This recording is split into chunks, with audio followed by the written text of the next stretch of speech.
Now it's time to call the name of the students who had completed my previous homework and send me on my WhatsApp number before stipulated time. तो बच्चों आपको 7 बजे से पहले दूसरे दिन सुबह 7 बजे से पहले होमवर्क भेजना होता है। तो चलिए देखिए जिन बच्चों ने होमवर्क बनाया है। सबसे पहले क्लास 10 की बारी है। गौरव राज, नंदनी राज, आलोक पंडित, मनीषा, नैना, श्रेया, स्वाति, शिवानी, आलिया, अंजलि, सुहाना, शशि यादव, नीतीश, करमवीर, शुभम, कृति, खुशी, आंचल, दीपक। इसके बाद क्लास 9 से हैं अंशु, पल्लवी, हर्ष, विवेक, राम कुबेर, शिवम राज, श्रेया, ग्रेसी आर्या। और क्लास 8 से हैं तनुप्रिया, सोनी और उज्जवल।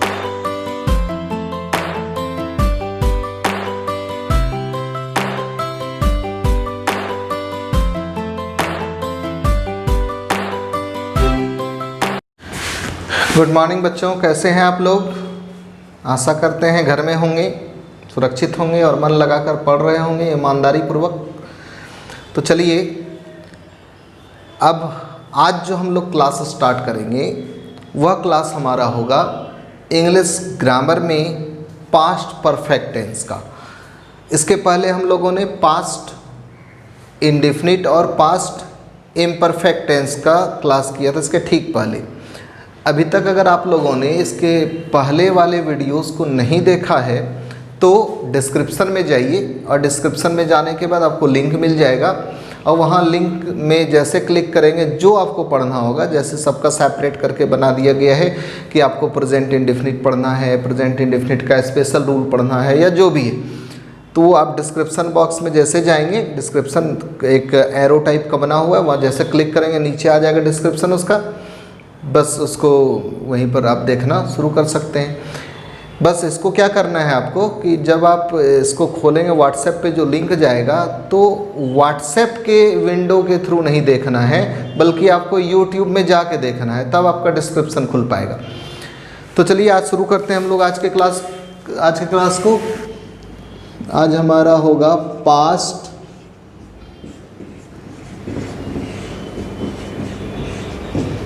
perfect tense. As we know that it is a part of past tense, ये past tense का एक भाग है।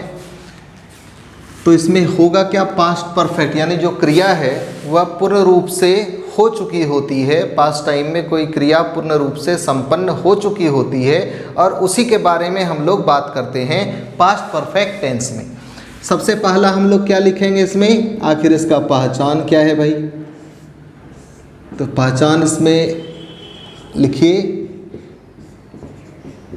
चुका था, या इसको ऐसे लिखिए, इस टेंस के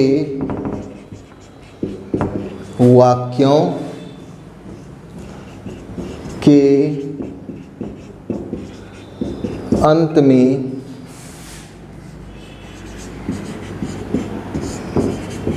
चुका था, चुकी थी, चुके थे, etc लगा रहता है। तो देखिए बच्चों क्या है यहाँ पर कि इस टेंस के वाक्य के अंत में क्या लगा रहेगा, चुका था, चुकी थी, चुके थे। ये जैसे आप देख लेंगे तैसे आपको पहचान लेना है कि यह पास्ट परफेक्ट टेंस का वाक्य है। अब इसके बाद क्या करेंगे, सेंटेंस को आपने देखा, सेंटेंस में टेंस को पहचान लिया। अब इसमें देखिए नोट क्या क्या होगा।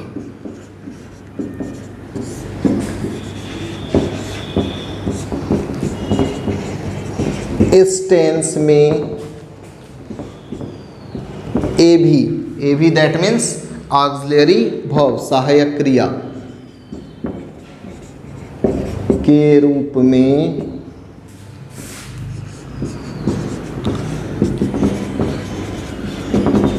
सभी सब्जेक्ट्स के साथ हेड तथा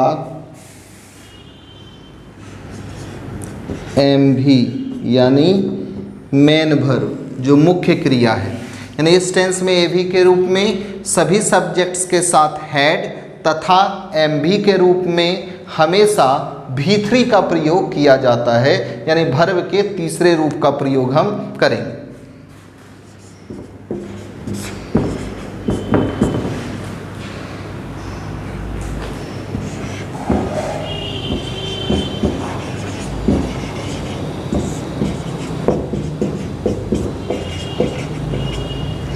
चलिए अब देख लिया आप लोगों ने कि क्या क्या कैसे होगा कि एवी के रूप में क्या है और एमवी के रूप में क्या है। सभी सब्जेक्ट्स के साथ तो हेड ही होगा भाई। चलिए यहाँ ये लफड़ा तो खत्म है कि कहाँ किस सब्जेक्ट के साथ हम हैज़ लगाएं, हैव कुछ नहीं। अगर आपने देख लिया चुका था, चुकी थी, चुके थे लगा हुआ है तो इसको हम लोग सीधा सीधी सब्जेक्ट प्लस हेड, हेड सभी सब्जेक्ट के साथ लगा करके अब ट्रांसलेट करेंगे। अब इसके स्ट्रक्चर को हम लोग देखेंगे।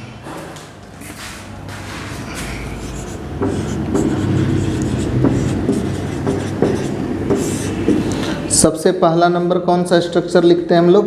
अफर्मेटिव। अब अफर्मेटिव का देखिए बच्चों, यहाँ पर क्या है कि अफर्मेटिव जो हम लोग लिखेंगे, अफर्मेटिव सबका एक ही तरह से बनता है। ऐसा नहीं कि ये पास्ट परफेक्ट टेंस हो गया तो इसका कोई किसी अलग ढंग से लिखाएगा। इसमें भी सबसे पहले सब्जेक्ट, उसके बाद ऑक्सिलरी वर्ब। क्या है ऑक्सिलरी वर्ब भाई? हेड। और मेन वर्ब के रूप में क्या होगा? भी3। और उसके बाद अगर यह वर्ब ट्रांजिटिव है तो ऑब्जेक्ट आएगा। अदरवाइज कोई वर्ड जैसे कम्प्लीमेंट कर सकते हैं, कम्प्लीमेंट भी लिख सकते हैं यहाँ। तो सब्जेक्ट प्लस हेड प्लस भी3 प्लस ऑब्जेक्ट, ये एक स्ट्रक्चर होता है हमारा बेस खड़ा हुआ। हालांकि ऑब्जेक्ट अगर नहीं रहेगा, किसी किसी सेंटेंस में हो सकता है कि ऑब्जेक्ट नहीं हो, वर्ब ट्रांजिटिव नहीं हो, तो वहाँ पर कॉम्प्लीमेंट यूज़ होगा अगर कोई वर्ड यूज़ किया गया है तो। चलिए, वह स्टेशन पहुंच चुका था। अब देखिए इसको कैसे बनाइएगा। कौन पहुंच चुका था? वह का हेड, ही के साथ had, reached at the station, यानी he had reached at the station. चलिए इसको उतारिए आप लोग।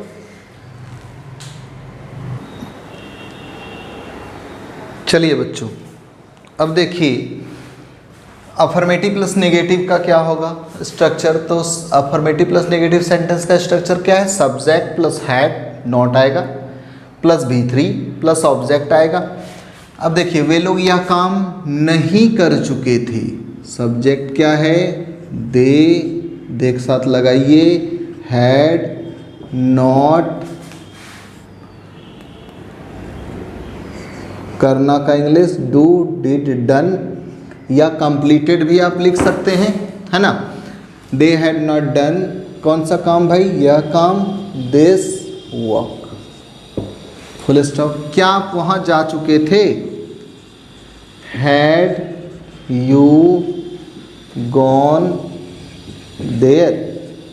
अब देखिए यहाँ पर जो हमारी स्थिति है कि ये सारे सेंटेंस जो अभी हम लोग बना रहे हैं वो सेंटेंस किस में बना रहे हैं? अभी हम लोग बना रहे हैं पास्ट परफेक्ट टेंस में। लेकिन आजकल का जो मॉडर्न इंग्लिश ग्रामर कहता है हमारा कि आप ऐसे सेंटेंसेस को पास्ट इंडिफिनिट टेंस के अंतर्गत भी रख करके बना सकते हैं।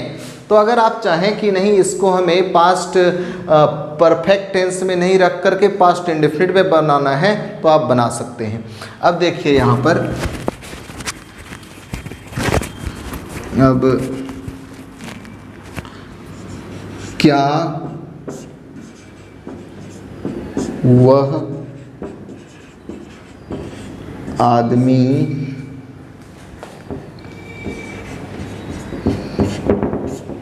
वहाँ नहीं पहुँच चुका था? देखिए अब इस सेंटेंस को हम क्या कर सकते हैं, अगर हम बोल रहे हैं ऐसा, क्या वह आदमी वहाँ नहीं पहुँच चुका था, तो इसको हम ये भी बोल सकते हैं ना, क्या वह आदमी वहाँ नहीं पहुँचा था। तो जैसे हम लोग बोलेंगे क्या वह आदमी वहाँ नहीं पहुँचा था, तो ये भी उसी तरह के अर्थ को, मतलब उसी तरह का अर्थ का बोध करवाएगा। तो कोई बात नहीं है, इसको हम दोनों ढंग से बना सकते हैं। अब देखिए इसमें इसका क्या लिखेंगे, हैड वह आदमी, यहाँ वह जो है यह प्रोनाउन नहीं है, या वह क्या है, यह एडजेक्टिव है, डेमोन्स्ट्रेटिव एडजेक्टिव के रूप में यूज हो गया। Had that man not reached, कहाँ भाई, वहाँ, पता नहीं है, एट वगैरह कुछ नहीं लिखेंगे, रीच्ड देयर हो गया। अब एक चीज़ देख लीजिए कि अगर हमें इसी स्ट्रक्चर पर बनाना है, सेम स्ट्रक्चर रख करके बस थोड़ा सा परिवर्तन कर दें, तो इसको बना दीजिए आप, मान लीजिए इसको मिटा देते हैं अभी हम।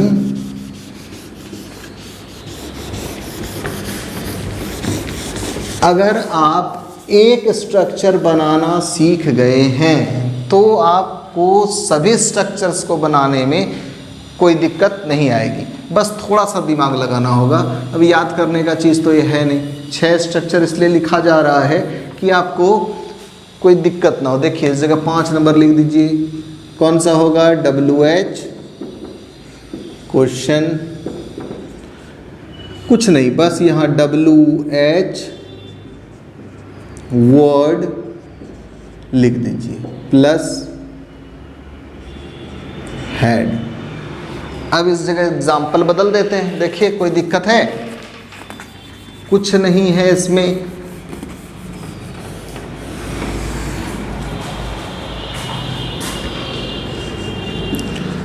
वह क्यों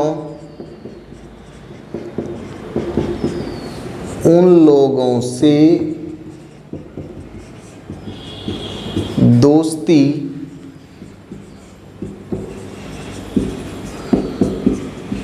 कर चुका था, क्वेश्चन मार्क दे दीजिए। WH वर्ड सबसे पहले चुनिए, इसमें कौन सा है, कोई ऐसा शब्द तो होगा जो इसको क्वेश्चन बना रहा है, या क्यों है, इसको निकालिए, वाई। अब हैड लगाइए, क्योंकि WH वर्ड के ठीक बाद क्या है भाई, हैड है, प्लस अब क्या है, सब्जेक्ट क्या है, ही, वाई हैड ही। अब दोस्ती करना का इंग्लिश क्या होता है, मेक फ्रेंडशिप, मेक का भीतरी मेड,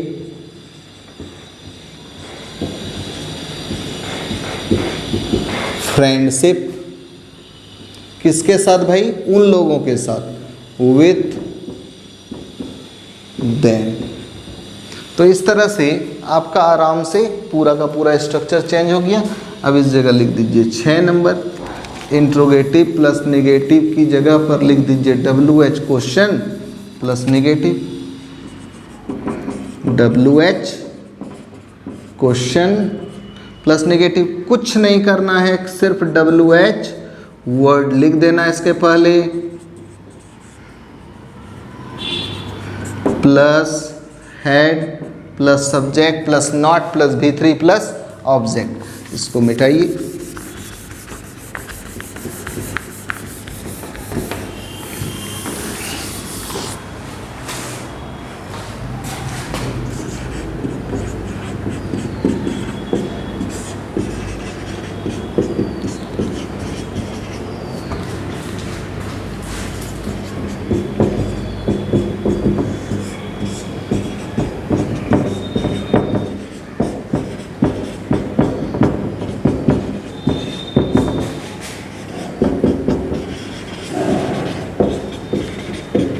देखिए वे लोग क्यों तुम लोगों के साथ वहाँ नहीं जा चुके थे, बनाइए इसको, WH वर्ड निकालिए, why had they not gone, कहाँ, वहाँ, देयर किसके साथ भाई। अब देखिए जब वर्ब के साथ अगर यानी एडवर्ब ऑफ प्लेस आया हुआ हो, तुरंत जगह बता रहा हो, तुरंत लिखिए। गॉन देयर किसके साथ, तुम लोगों के साथ, विथ तुम लोग का इंग्लिश यू, यू का ऑब्जेक्टिव केस यू ही होता है, और किसी भी प्रीपोजिशन के बाद ऑब्जेक्टिव केस का यूज़ करते हैं। तो इस तरह से ये 6 स्ट्रक्चर हो गया क्लियर। अब जो है हम लोग आगे पढ़ेंगे, अब इसके स्पेशल रूल्स पर हम लोग चलेंगे। एक बार उतार लीजिए इसको। अब देखिए बच्चों, अब हम लोग चलेंगे पास्ट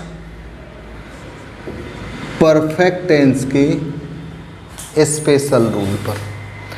देखिए प्राय इसमें एक ही स्पेशल रूल है जो ज़्यादा पॉपुलर है,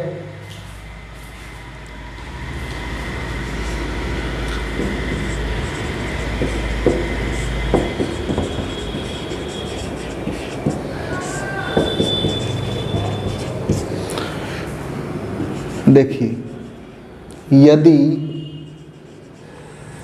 वाक्य में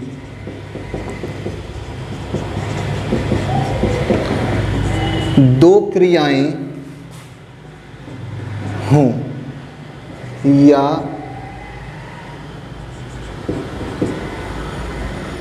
दो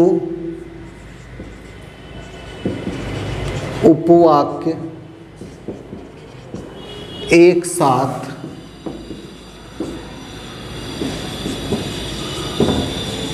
प्रयुक्त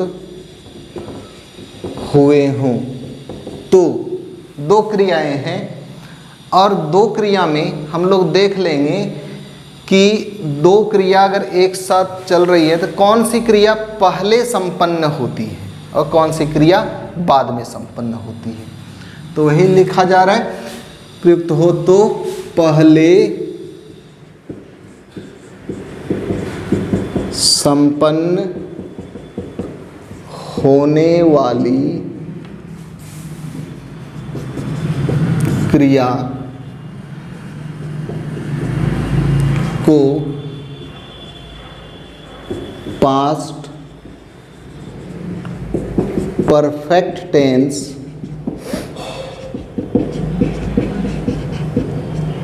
के अंतर्गत रखा जाता है, जबकि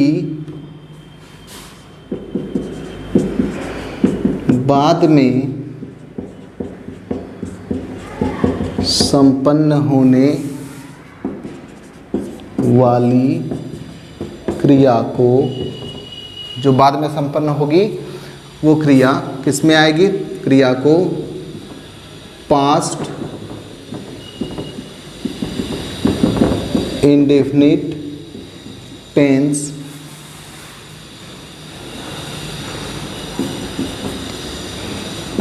के अनुसार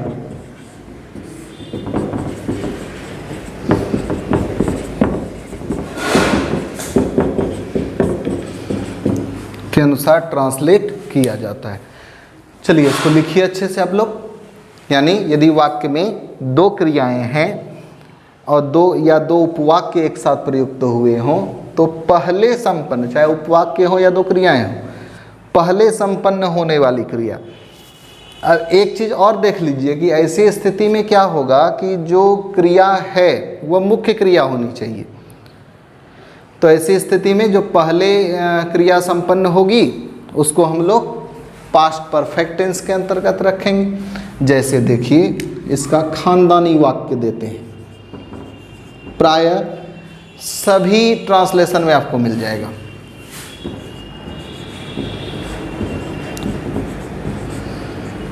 डॉक्टर आने से पहले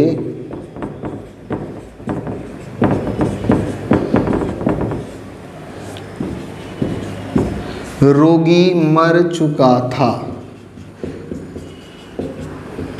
याद आ गया होगा आप लोगों को, जो इसके पहले पढ़े होंगे उनको याद आ गया होगा, अरे हाँ ये तो खानदानी वाक्य है, ये प्रायः सभी जगह पढ़ाया जाता है। चलो हम भी इस खानदान से दूर थोड़े ही हैं, अलग थोड़े ही हैं, हम भी पढ़ा दिए। डॉक्टर, अब देखिए डॉक्टर का आना, रोगी का मरना, कौन सी क्रिया पहले हुई है, तो रोगी का मरना, इसको बनाइए, यानी रोगी मर चुका था, ये होगा पास्ट परफेक्ट से, और डॉक्टर का आना ये हो जाएगा पास्ट इंडेफिनिट से। तो उसको लिखिए the patient had died before the doctor. अब देखिए डॉक्टर के साथ यहाँ पर आना यानी डॉक्टर आया, लेकिन रोगी पहले मर चुका था। डॉक्टर आया, इसका क्या बनाइएगा, कम या केम, V2 लगेगा, केम। चलिए यहीं पर मैंने लिख दिया है, the patient had died before the doctor केम। एक और बनाइए,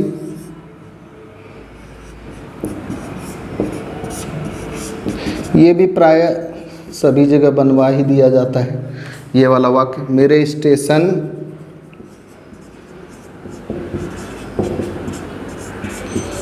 पहुंचने से पहले रोगी मर चुका था। चलिए इसको बनाइए, मेरे स्टेशन पहुंचने से पहले रोगी मर चुका था।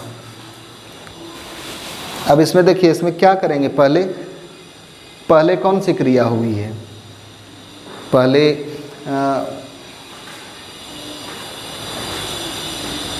चलिए अगर मैं डॉक्टर हूं तो ऐसा। अब यहाँ पर मान लीजिए इसका क्या हो जाएगा, सेम टू सेम दिया, अभी मैं बदलूंगा इसको, द पेशेंट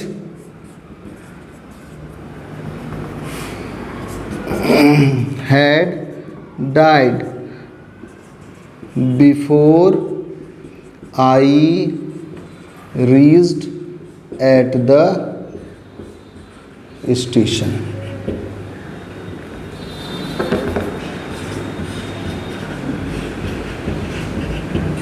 चलिए ये बन गया।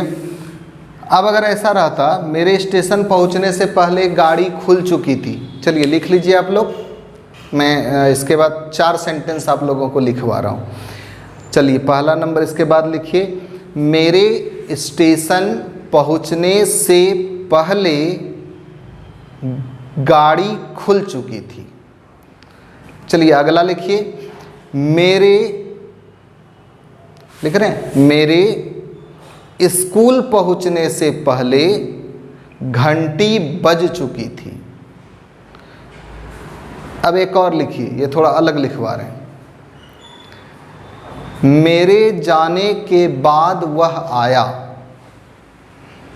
मेरे जाने के बाद वह आया।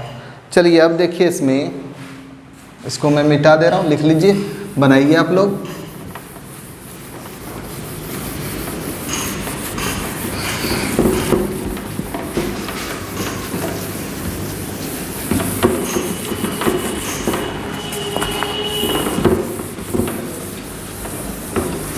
चलिए ये वाला देखिए,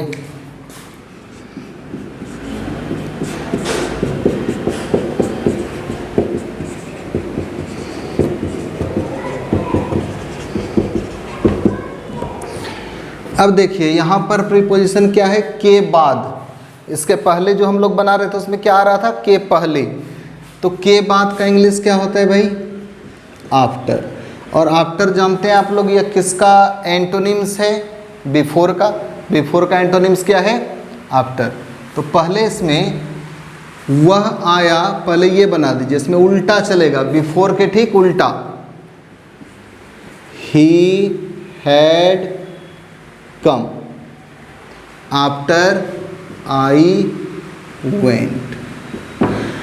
अब कोई कहेगा इसमें कि सर इसमें तो मेरे जाने के बाद वह आया, यानी जाने की क्रिया तो पहले हो गई है, आया तो बाद में, जबकि आप लिखाए हैं अभी कि जो क्रिया पहले संपन्न होती है उसको पास्ट परफेक्ट टेंस में।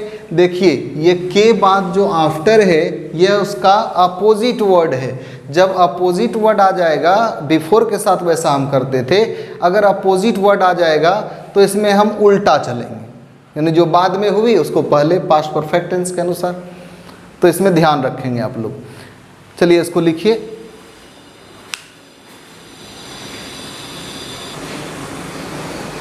अब देखिए एक और एक्स्ट्रा रूल है इसका, यदि दोहरे वाक्यों में अब देखिए बच्चों, यहाँ पर मैंने क्या लिखा है, दोहरे वाक्य। दोहरे वाक्य कहने का अर्थ क्या है कि दो सेंटेंस एक साथ रहेगा। तो यदि दोहरे वाक्यों में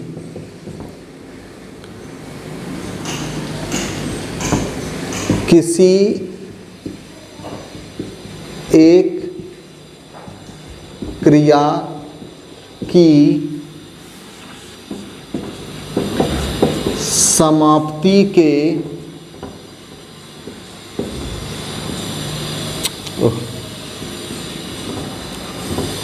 ठीक बाद नहीं, ठीक तुरंत दूसरी क्रिया घटित हो तो ऐसी स्थिति में दोनों क्रियाओं को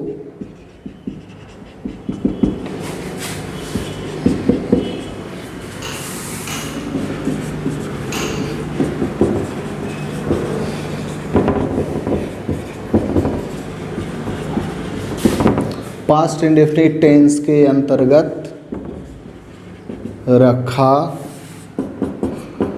जाता है। यानी दोनों क्रियाएं किस में हो जाएंगी, जैसे एग्जाम्पल देख लीजिए। जब तक एग्जाम्पल नहीं आएगा तब तक तो समझ में नहीं आएगा ना। देखिए, ज्यों ही, जैसे इस तरह का सेंटेंस लीजिए, ज्यों ही वह आया त्यों ही वे लोग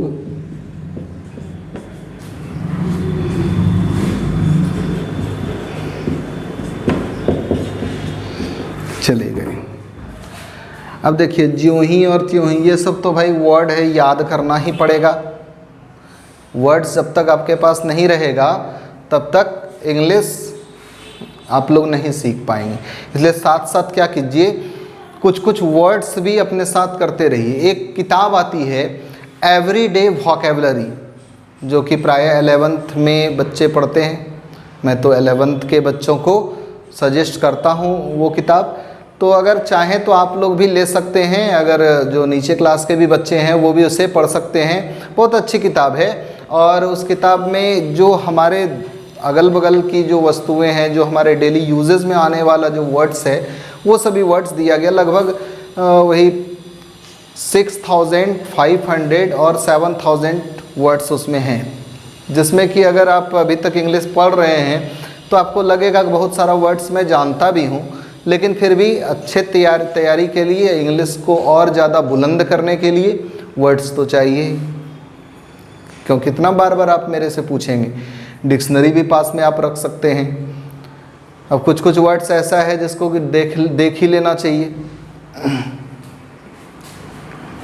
देखिए, इसका इंग्लिश होता है एज सून एज, वह आया, ही केम। देखिए, जैसे ही वह आया तैसे ही वे लोग चले गए। यानी दोनों में एकदम क्रिया, एक ये हुआ, दूसरी क्रिया दूसरी तुरंत संपादित हो जा रही है। As soon as he came, comma. देखिए, एक अगर पहले से कोई कंडीशनल वर्ड आ जाए, यानी एक सबऑर्डिनेट क्लाउज जब ऐसा वर्ड आ जाता है तो एक सेंटेंस जो है वह स्वतंत्र रूप से नहीं चलता। ऐसे वाक्य को, ऐसे उपवाक्य को हम लोग, यानी क्लाउज को हम लोग सबऑर्डिनेट क्लाउज कहते हैं। अगर फिर यहाँ पर कुछ दूसरा आप लगा देते हैं, दो सबऑर्डिनेट क्लाउज एक साथ हो जाएगा। और दो सबऑर्डिनेट क्लाउज अगर हो गया तो ऐसा सेंटेंस कभी भी सार्थक नहीं होता, ऐसा सेंटेंस हो ही नहीं सकता। इसलिए यहाँ कोमा लगाइए। दे चले गए, वेंट अवे। ओके, तो इस तरह का देखिए दोनों आ गया यहाँ पर। अब पूछेंगे आपकी सर ये तो पास्ट परफेक्ट टेंस का है, इसमें ये क्यों बता दिए? तो कुछ बच्चे देखते हैं कि दोहरे वाक्य को जैसे देखते हैं तो एक सेंटेंस को वो बना लेते हैं हैड प्लस V3 के साथ और दूसरे को सब्जेक्ट प्लस V2 यानी कि पास्ट इंडेफिनिट के साथ। तो ऐसा नहीं करना है। ऐसे दोहरे वाक्यों को भी आप लोग बढ़िया से देख लीजिए, अच्छे ढंग से देख लीजिए, उसके बाद आगे बढ़िए। तो चलिए अब हम लोग आगे चलते हैं। इस तरह से पास्ट परफेक्ट टेंस हमारा ये खत्म हो गया। आज मैं पास्ट परफेक्ट टेंस के साथ साथ कुछ आप लोगों को बनाने के लिए दूंगा जिसमें कि करेक्ट करना है टेंस को, यानी ऑप्शन के साथ दिया हुआ रहेगा और उसमें आपको करेक्ट करके भेजना है। आपको आंसर सिर्फ लिखना है, जैसे कि कोई सेंटेंस मैंने दिया तो क्या होगा, इसके पहले भी मैंने लिखाया था, कुछ ऑब्जेक्टिव वगैरह बताया था, तो इस वीडियो के लास्ट में आपको वो सब चीज़ मिल जाएगा। नेक्स्ट डे आपको उसका आंसर भी मैं व्हाट्सएप के थ्रू या जैसे भी होगा वो मैं करवा दूंगा। तो चलिए इसको एक बार लिख लीजिए आप लोग।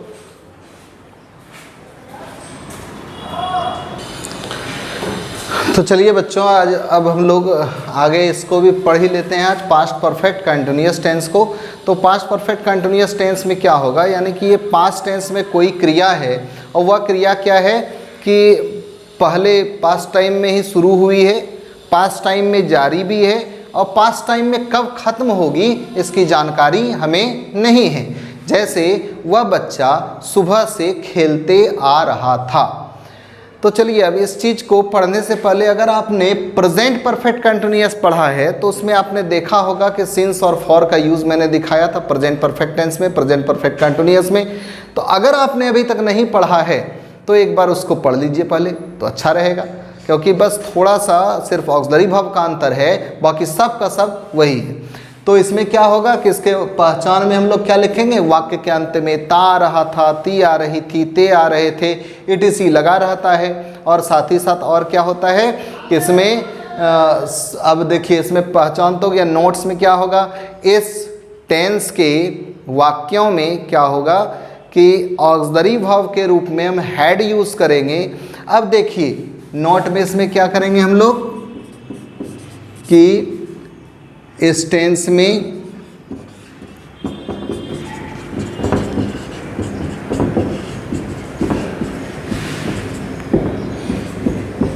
ए भी के रूप में हैड तथा एम भी के रूप में बीन प्लस V4 या एडजेक्टिव प्रयुक्त होता है। देखिए बात दरअसल ये हुआ था कि ये हैड तो प्रेजेंट परफेक्ट है और साथ में ये कंटिन्यूअस भी है। परफेक्ट है इस कारण से यह कह रहा है कि मैं तो भाई परफेक्ट हूँ, मुझे तो हैज़ चाहिए, हैव चाहिए, हैड चाहिए। तो बोला चलो भाई तुमको हैड दे देते हैं। और अब सेंटेंस कह रहा है कि अरे मैं तो कंटिन्यूअस भी हूँ, मुझे तो वर्ब का चौथा रूप चाहिए। अब एक तरफ हैड है और दूसरी तरफ वर्ब का चौथा रूप है, दोनों में लड़ाई चलने लगी कि क्या हैड के साथ V4 बोला कि मैं नहीं रहूँगा, सेंटेंस में झगड़ा हो गया। चले दोनों फिर ग्रामर के पास, बोला क्या होगा क्या होगा। तो ऐसे में फिर वहाँ से ग्रामर का फैसला आया, बोला रुको रुको झगड़ा मत करो। ऐसे में करना क्या है, तो बोला रुको मैं एक निराकरण देता हूँ। बोला चलो हैड कह रहा है कि मैं जब भी लूँगा V4 लूँगा, V3 लूँगा, और सेंटेंस कह रहा है कि नहीं मैं तो V4 के रूप में ही जाऊँगा क्योंकि मेरे साथ कंटिन्यूअस भी लगा हुआ है। तो जब कंटिन्यूअस लगा हुआ और परफेक्ट भी है तो ग्रामर ने कहा अरे रुको भैया झगड़ते क्यों हो, आगे क्या करना है इसमें, तुमको कुछ नहीं करना है। जब V4 तुम जाओगे ना हेड के पास तो अपने साथ तुम बीन लगा के जाना, BEEN बीन। बीन क्या है, वर्ब का तीसरा रूप है, बी दूसरा रूप वाज और तीसरा रूप बीन। तो बोला तुम जब बीन लेकर के जाओगे तब हेड तुमको रख लेगा। तो इस कारण से जो V4 है वह हमेशा किसके साथ रहेगा भाई, बीन के साथ। यानी बीन और V4 के बीच में कभी भी कोई दूरी नहीं लाना है, समझे। तो आगे देखिए इसमें क्या करना है, बीन को हमेशा किसके साथ रखना है, V4 के साथ रखना है। अगर आपने इस दोनों के बीच में नॉट लगा दिया, कुछ लगा दिया तो गलत हो जाएगा। फिर ग्रामर कहेगा चलो मैंने तो कहा था, तुम्हें हथियार दिया था, ताबीज़ दिया था, तुमने तो ताबीज़ पहना नहीं, भूत पकड़ लिया तुमको, भूत पकड़ लेगा सेंटेंस को। तो ऐसे में ऐसा नहीं करना है। करना क्या है, बीन को V4 के साथ रखना है। चलिए एक स्ट्रक्चर, एक चीज़ और इसमें देखा जाएगा कि इस टेंस में जो समय रहता है, निश्चित समय के पहले हम लोग सिंस लगाते हैं और अनिश्चित समय के पहले फॉर का यूज़ करते हैं, वो भी लिख लीजिए। इस टेंस में प्रयुक्त निश्चित समय के पूर्व सिंस और अनिश्चित समय के पूर्व फॉर प्रयुक्त होता है। चलिए अब इसके बाद मैं एक तरफ से आप लोगों को क्या करता हूँ कि एक स्ट्रक्चर लिखा देता हूँ, आप लोग पहले बनाइए उसको, उसके बाद फिर मैं उसका आंसर भी लिखवा देता हूँ। क्लियर? तो अब कुछ नहीं करना है, बस इसको पहले उतारिए। चलिए बच्चों अब देखिए इसका स्ट्रक्चर क्या होगा। सबसे पहले अफर्मेटिव सेंटेंस देख लीजिए, subject plus had plus been plus भी फ्री adjective plus object plus since और फॉर प्लस टाइम। इसी हिसाब पर और सभी जितने भी हैं एग्जाम्पल्स वो सभी दिए गए हैं। वे लोग 4 दिनों से यह काम करते आ रहे थे। अब इसको बनाइए। इसी तरह इंट्रोगेटिव सेंटेंस भी है, इंट्रोगेटिव प्लस नेगेटिव सेंटेंस भी है। इसको एक बार प्रैक्टिस कीजिए, वीडियो को पॉज कर लीजिए यहाँ पर और कॉपी में उतार के बनाइए। अब देखिए 5 नंबर हो गया, 6 हो गया, यानी टोटल 6 रूल्स जो है हमारा वह हो चुका है। अब इसके बाद बना के अब आप लोग मिला लीजिए कि आपका कितना सही हुआ, और अगर सही नहीं है तो क्यों नहीं है सही, कहाँ गलती हुई है। जहाँ पर गलती हुई है वहाँ देख लीजिए। अगर इसके बाद भी समझ में ना आए तो मेरे से पूछ लीजिए।